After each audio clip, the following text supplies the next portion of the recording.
एक आदमी का सिर पत्थर पर था। तभी विशाल तलवार गिरी।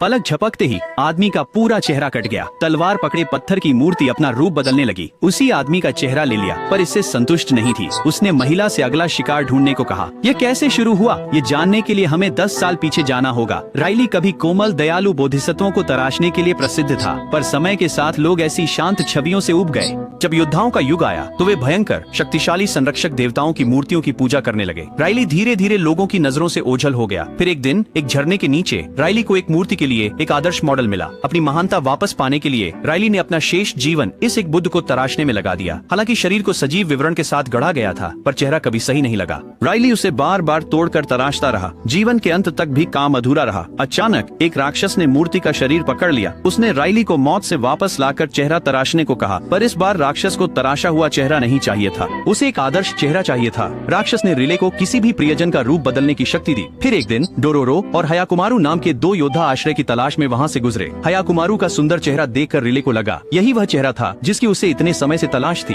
राइली को न राक्षस न दानव मानकर हयाकुमारू ने अपनी चौकसी कम कर दी, पर जब डोरोरो ने राइली में अपनी माँ की झलक देखी तो उसे अतीत की यादें ताजा हो गयी। युद्ध न होता तो माँ शायद जीवित होती। डोरोरो ने राइली की बाहों में सोने का अनुरोध किया। राइली मान गया, पर यह एक जाल था। राइली बेहोश हयाकुमारू को मूर्ति के राक्षस को बलि चढ़ाने ले गया। अच्छा हुआ डोरोरो समय पर जागा। हयाकुमारू को न पाकर वह बाहर भागा और रिले उसे झरने की ओर ले जा रहा था। डोरोरो ने हयाकुमारू को जगाने की कोशिश की।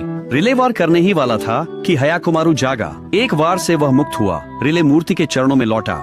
हयाकुमारू ने हमला किया, पर मूर्ति की तलवार ने उसे तालाब में गिरा दिया। पानी में उसने राइली के कई पीड़ितों के अवशेष देखे। क्रोधित हो उसने मृतकों का बदला लेने की कसम खाई। वह उछला और मूर्ति की एक भुजा काट दी। राइली ने हयाकुमारू को भ्रमित करने के लिए रूप बदलने की कोशिश की, पर हयाकुमारू रूप नहीं आत्मा देखता था। इससे पहले कि वह प्रतिक्रिया करता, राइली ने उसे रोककर चट्टान के किनारे खींचा। डोरोरो ने हस्तक्षेप किया। क्या चेहरा इतना महत्वपूर्ण है? डोरोरो ने पूछा। क्या जन्म से मिला चेहरा सबसे उत्तम नहीं? इन शब्दों ने राइली के मूल हृदय को जगा दिया। यह राइली पहले जैसी नहीं थी। सुंदर चेहरे की चाह में वह नफरत बन गई। रिले ने हयाकुमारू को छोड़ा। धोखे से मूर्ति के राक्षस ने हमला किया। यह देख हयाकुमारू ने मूर्ति तोड़ दी।